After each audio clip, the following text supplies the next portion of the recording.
Notre-Dame de Grâce, de Bon Secours, Notre-Dame de la Route, de la Paix, de l'Espérance, de l'Assomption, sans oublier Sainte-Marie des Anges, Sainte-Marie Majeure, Sainte-Marie de la Mer. Il existe dans le monde des milliers de sanctuaires, de chapelles, d'églises, de cathédrales, placées sous le patronage de Marie. La Madone est vénérée en toutes les langues, sous toutes les latitudes. Elle a inspiré des peintres, des musiciens, des sculpteurs. Elle est devenue un phare dans la vie de bien des gens, et pas seulement des piliers d'église. Pourtant, quand on lit les évangiles, Marie passe pratiquement inaperçue. C'est la mère de Jésus, certes, mais elle brille par sa discrétion. C'est le christianisme naissant qui lui donnera une place d'honneur en la nommant Théotokos, la mère de Dieu. Et au fil des siècles, la piété populaire fera le reste.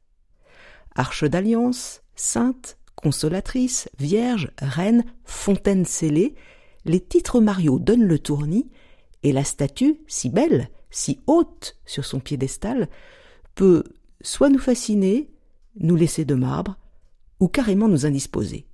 Et on finit par la ranger entre Vénus et Artémis au rang des déesses sacrées. Si l'on décide de suivre Jésus-Christ, pourquoi s'intéresserait-on à sa mère dont on ne sait quasiment rien ? Pourquoi faudrait-il lui donner une place ?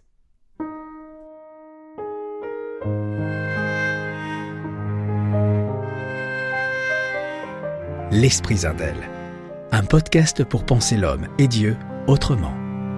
Épisode 7. Enfanter Dieu. Marie était un guide dans la vie de Maurice Zindel. Il disait d'elle qu'elle était la personne ayant été la plus ouverte, la moins recourbée sur elle-même de toute l'histoire de l'humanité. Il disait aussi que ce que Marie vit dans l'Évangile, nous pouvons aussi le vivre dans notre vie de tous les jours. S'ouvrir à Dieu, donner naissance à Jésus, le faire grandir en nous et l'offrir aux autres. Pour comprendre cet amour de Marie chez Zindel, il faut remonter à son adolescence, comme le raconte Claire Bellay-Audan. Rappelons qu'elle est théologienne, membre d'Ecclésialab et créatrice de l'atelier de reliure L'art et l'esprit du livre. Pour Zindel, Marie, c'est pas d'abord un dogme. Marie, c'est une rencontre qu'il va faire très jeune, vers l'âge de 14 ans, dans une église. Donc là, on peut dire qu'il fait une expérience mystique de Marie. Et là, il comprend ce qu'est finalement la virginité comme un espace d'accueil de l'Esprit de Dieu. Et donc, on a vraiment une belle icône de cette présence de Marie qui va le conduire à intérioriser ce mystère de Dieu. Nous sommes en 1911. Maurice Zindel a environ 14 ans, 15 ans. Il est dans l'église de Neuchâtel, il prie devant une statue de Marie, et qu'est-ce qui se passe exactement ? Il comprend de l'intérieur, finalement, que cette présence mariale est pour lui transformante de ses représentations de Dieu. Et à ce moment-là, on peut dire qu'il a une vision intérieure de ce mystère où il peut dire que la Vierge est justement cette femme pauvre qui le conduit à ce mystère en Dieu. Il découvre que Marie est des appropriations, que Marie se donne entièrement, laisse passer la lumière de Dieu, et c'est ça qui le touche infiniment. Il a cette grâce-là, de comprendre ça. Il dit souvent que justement c'est une grâce. Cette expérience située dans le temps va demeurer pour lui, dans son histoire, la trace de l'Esprit de Dieu qui continue de travailler dans l'histoire de l'humanité. Et c'est très important pour Zindel ce mot d'expérience. On ne peut pas comprendre en fait tout ce qu'il raconte si on ne situe pas son histoire marquée par des expériences très fortes. Et on peut dire que Marie, finalement, lui ouvre une manière d'être au monde et de concevoir aussi un chemin spirituel. On peut dire que Marie, quand on dit elle est une porte, mais pour Zindel, à ce moment-là, elle est porte. Elle ouvre, en fait, à une vie de Dieu en lui. C'est par Marie que la vie de Dieu se donne. Maurice Zindel parle souvent de la virginité, de la pureté de Marie, et il dit qu'il faut sortir complètement d'une approche biologique ou morale de la pureté et de la virginité, parce qu'il dit que c'est une qualité de présence, une qualité d'être avant tout, une qualité de regard. Oui, ce regard qui s'ouvre, ce regard qui ne garde rien de lui-même, ce regard qui laisse l'espace justement à l'esprit, puisqu'en fait il explique que Marie accueille cet esprit de Dieu qui va la rendre mère. Et donc petit à petit, il nous propose finalement de vivre de l'esprit de Marie, on pourrait dire, comme elle, d'entrer dans ce chemin de pauvreté intérieure pour devenir transparent à la grâce. Et donc de devenir une personne. Puisque depuis le début de ce podcast, nous disons que la vocation de chaque être humain, c'est de sortir de l'individu espèce pour devenir une personne en s'humanisant et en laissant Dieu venir être en nous, exister en nous. Et donc il dit que Marie est vierge de toute convoitise, justement, de tout repli sur elle-même, de tout égocentrisme. Alors elle l'a vécu d'une manière parfaite, on peut dire ça ?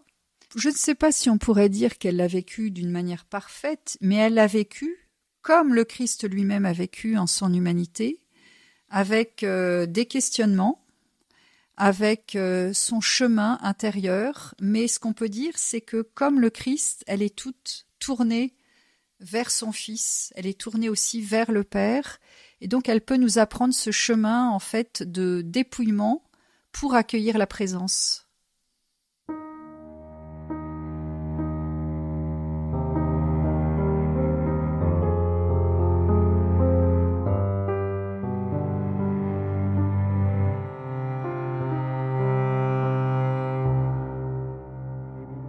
Nous avons à trier ce que nous laissons entrer dans notre esprit et à garder la virginité de notre pensée pour qu'elle soit toujours translucide, diaphane, capable de clarté et d'objectivité et non pas constamment infléchie par des options passionnelles.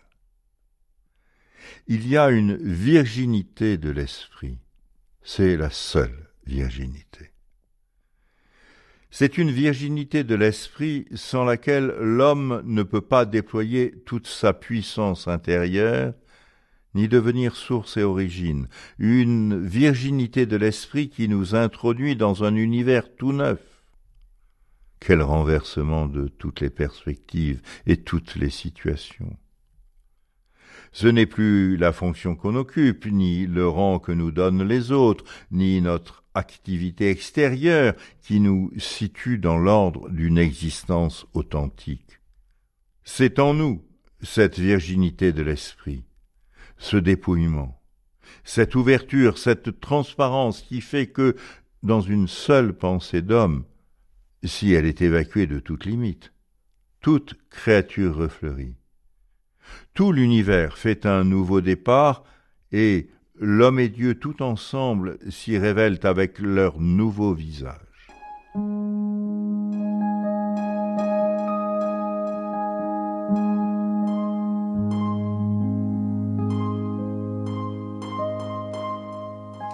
Claire Bellet-Audan, Marie, la mère de Jésus, est donc vierge de tout repli narcissique, de tout jugement.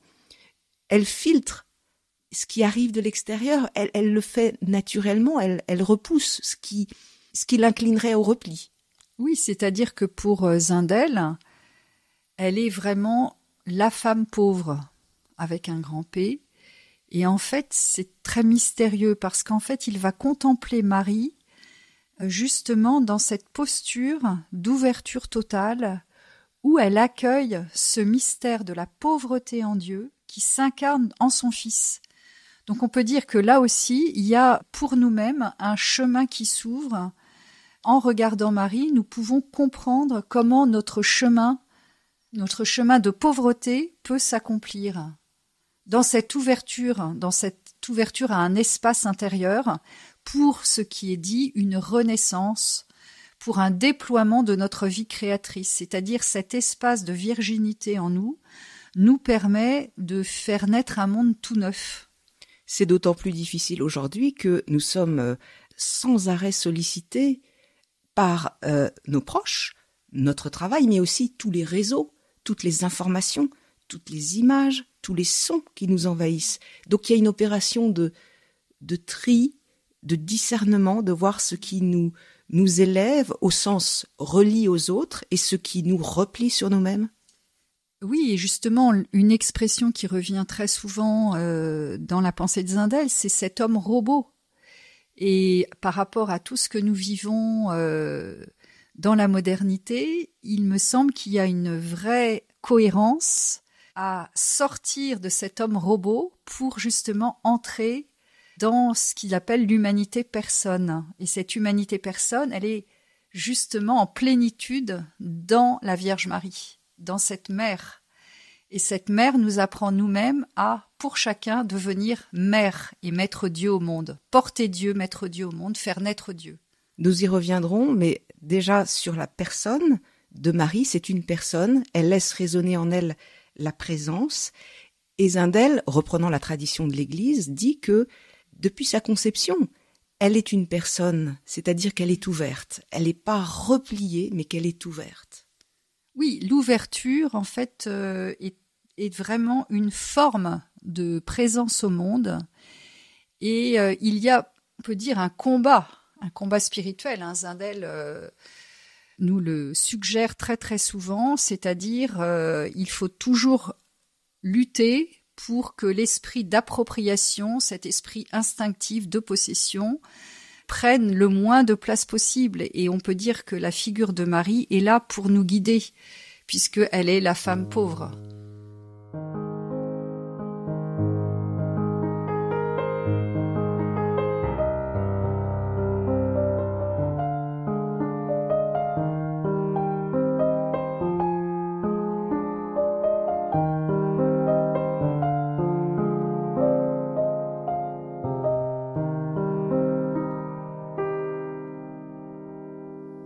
Claire Bellet-Audan, on sait peu de choses sur Marie. L'Évangile est très discret sur son parcours. Ceci dit, la tradition s'appuie sur ce qu'on connaît des évangiles synoptiques, de l'Évangile de Jean, pour nous parler de Marie. Et il y a cette visite de l'ange à Marie, bien connue, bien représentée dans l'histoire de l'art. Et Zindel dit que c'est parce que Marie est complètement libre à l'intérieur, sans présupposés, sans jugement, complètement disponible, désappropriée, qu'elle entend véritablement la bonne nouvelle, la parole, tu enfanteras un fils. Et cette parole, elle va naître en Marie parce que Marie a fait de tout son cœur, de tout son être, un espace intérieur pour laisser naître la parole. Et très souvent, Zindel associe la figure de Marie à celle du silence. Il l'appelle basilique de silence. Donc, il voit vraiment la figure de Marie comme ce silence qui permet une fécondité. Et la fécondité, c'est vraiment la naissance de Dieu en elle pour l'humanité, pour un don pour l'humanité entière. Marie est désappropriée d'elle-même, c'est-à-dire qu'elle n'est pas préoccupée par elle-même, et cette parole ne lui fait pas peur. Cet inconnu qui va la déplacer. Tu vas enfanter un fils, elle y croit. Elle y croit, et alors en même temps, il y a une méditation de Zindel, donc c'est son travail d'intériorisation. Il va appeler ça les silences de Marie. Il va reprendre tout l'Évangile, parce qu'il veut mettre en valeur que ce mystère de pauvreté des appropriations s'accomplit par le silence intérieur. C'est-à-dire que il faut arrêter de faire du bruit avec nous-mêmes, et on peut dire que la figure de Marie, justement, c'est celle qui nous apprend à arrêter de faire du bruit avec nous-mêmes pour laisser émerger cette vie divine. Donc on peut dire qu'elle écoute tellement la parole que cette parole, elle la fait chair en elle-même. Cette parole se fait chair en elle-même et cette parole est appelée à se faire chair en nous-mêmes. C'est vraiment le message de Zindel.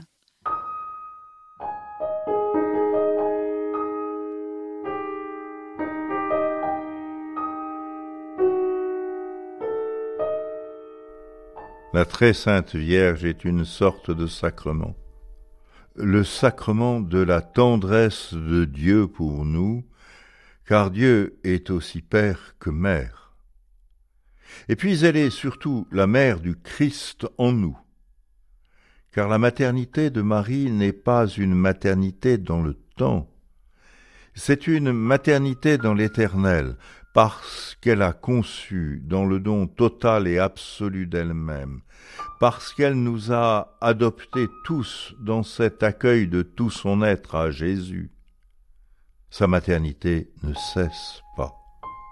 Elle est celle qui est mère du Christ dans notre vie, c'est sa fonction éternelle. Il est donc tout naturel que nous nous exposions au rayonnement de la Vierge pour recevoir d'elle le Christ qu'elle est chargée éternellement d'enfanter en nous.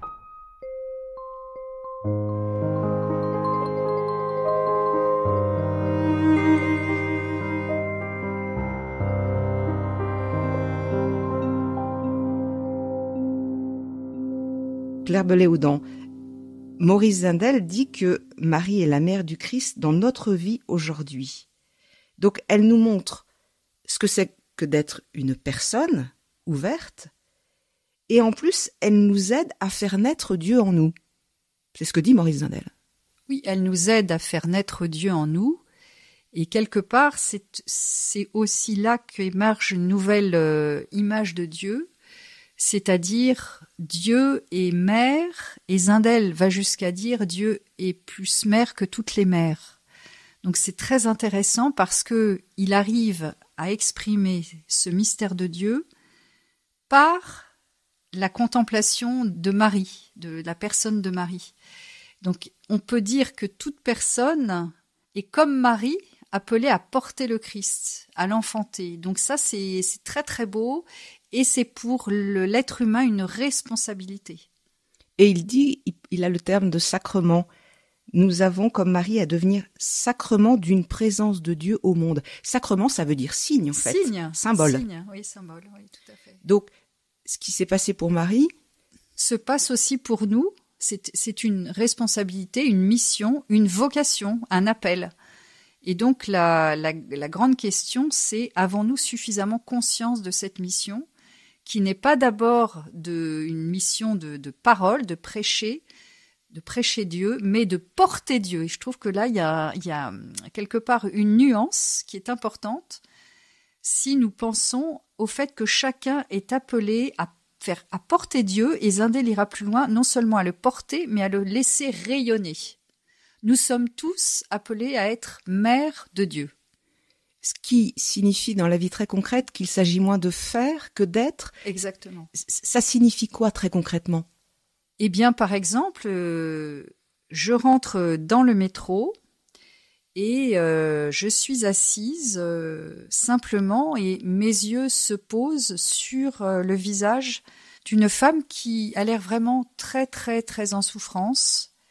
Et donc, je ne dis rien, mais je l'accueille, je commence à prier et j'accueille sa souffrance. C'est ce qui vous est arrivé ? C'est ce qui m'est arrivé. Et puis au moment où donc je ne dis rien, et au moment où elle sort de la rame, et moi aussi, elle me regarde et elle me dit merci, merci, vous m'aidez. Et donc moi je lui dis je vais continuer de prier pour vous, mais je ne savais absolument pas ce qu'elle vivait.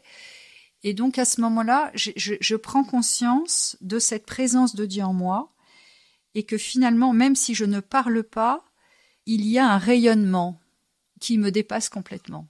Donc ce serait ça, enfanter Dieu dans le monde d'aujourd'hui. Ça serait peut-être une image de comment nous pouvons enfanter Dieu, comment nous pouvons porter Dieu et peut-être laisser ce travail de Dieu qui ne nous appartient pas se déployer. Mais simplement, pour nous, c'est ce que Zindel dit, on est appelé à devenir transparent. Et je pense que le mystère de Marie, c'est justement qu'elle peut nous apprendre à être transparent.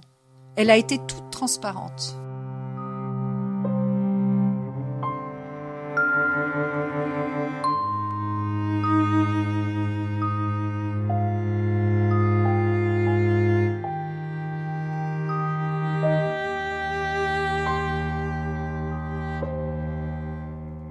Il s'agit d'être le berceau de Jésus, de lui donner en nous une humanité de surcroît, de le laisser envahir en nous tout notre être pour qu'il soit une présence actuelle dans l'histoire d'aujourd'hui.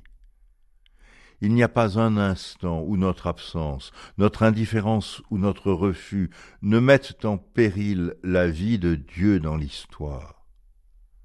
Et ce qui n'entre pas dans l'histoire n'est rien du tout, puisque c'est inaccessible et invérifiable. Il faut que Dieu soit une présence effective aux hommes d'aujourd'hui. Il faut que nous lui taillions un berceau tout neuf à chaque battement de notre cœur.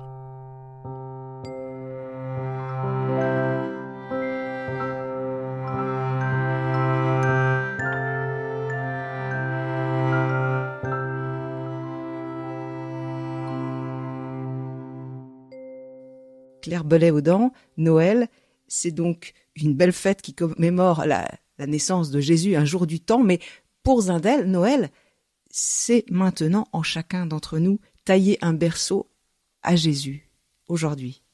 Oui, une expression magnifique qui nous dit beaucoup qu'il s'agit moins de faire que d'être, et pour lui, être, c'est être présent à la présence. Et souvent, ce qu'il dit, c'est que Dieu est toujours là et c'est nous qui sommes absents. Donc, passer de l'absence à la présence, c'est cela devenir un berceau pour que Dieu puisse naître en nous et en autrui. Parce que c'est jamais pour nous-mêmes, cette naissance de Dieu. Mais la grande question, c'est de nous rendre présents. Et on pourrait aussi dire avec des mots un peu plus contemporains, des êtres qui sont en relation, des êtres présents à la présence dans une relation et dans une résonance, puisqu'en fait il s'agit d'articuler présence à soi, présence à autrui et présence à Dieu et présence à la création.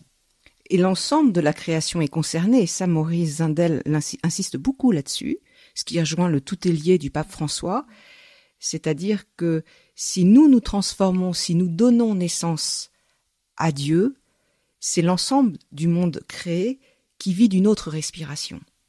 Tout le travail d'intériorité, finalement, que propose Zindel, peut redevenir une source aujourd'hui pour l'homme contemporain.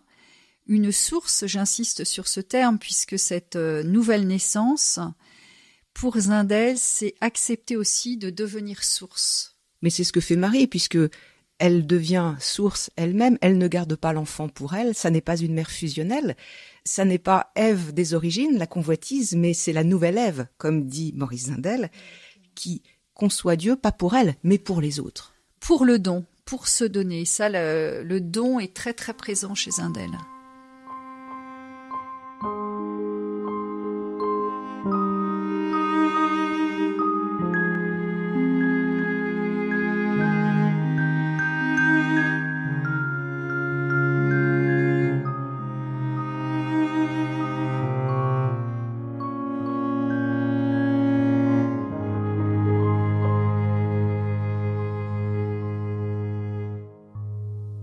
Est-ce que Marie est une option, Claire Bellet-Audin, parce qu'il y a un certain nombre de chrétiens qui disent « mais moi je n'ai pas besoin de Marie, nos frères protestants ont une histoire différente que les frères catholiques, que les frères orthodoxes, par rapport à Marie ».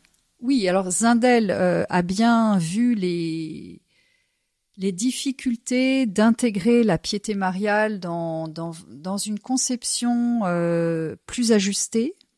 Il avait bien vu les dérives d'une certaine piété et il nous propose en fait Marie plutôt comme une figure humaine qui s'ouvre à Dieu. Donc peut-être si on la regarde comme ça, si on regarde Marie non pas comme une icône mais qui serait complètement désincarnée, loin de nos préoccupations. Une déesse. Une déesse, ça serait assez compliqué d'être ajusté en fait dans notre vision de Dieu. Mais là, il nous présente plus Marie comme la femme désappropriée qui nous montre ce chemin, en fait. Marie, la première en chemin, dans ce pèlerinage, en fait, vers notre naissance intérieure. Et donc, c'est accueillir finalement, comme on nous propose Marie dans l'Évangile, accueillir Marie comme cette personne qui, petit à petit, accueille le mystère de Dieu dans toute sa plénitude. Donc au contraire, nous pouvons prendre Marie comme une aide, puisqu'elle est humaine, proche de nous. Donc contemplons Marie justement dans son mystère de pauvreté qui nous ouvre à la richesse de Dieu. Et qui traverse les mêmes affres que nous. C'est ça. Souvent, elle ne comprend pas dans l'Évangile. Elle médite dans son cœur, mais elle comprend pas. Elle traverse des épreuves terribles puisqu'elle sera là à la croix. Elle fait partie des apôtres, on peut le dire, mais dans une humilité, une discrétion, elle fait un vrai travail dans l'ombre, un peu, on peut le dire. Oui, c'est-à-dire que son enfantement, quelque part, son enfantement continue aussi dans cette aide qu'elle nous apporte, puisque Zindel nous dit que nous devons enfanter Dieu. Eh bien, on pourrait dire, mais comment faire ? Ça, c'est peut-être compliqué, enfanter Dieu. Et donc, si nous contemplons, si nous regardons Marie, en n'ayant pas peur justement de ces obscurités, comme Marie les a traversées, nous aussi, nous-mêmes, nous pouvons faire ce travail intérieur en cheminant avec Marie. Parce qu'en fait, il ne faut pas voir Marie comme un être statique. Marie est un être humain, donc on peut dire qu'elle a traversé aussi son chemin spirituel. Donc petit à petit, cet engendrement de Dieu en nous, c'est en contemplant Marie, en lui demandant de l'aide, que nous pouvons le vivre, en fait, sans peur, dans la confiance.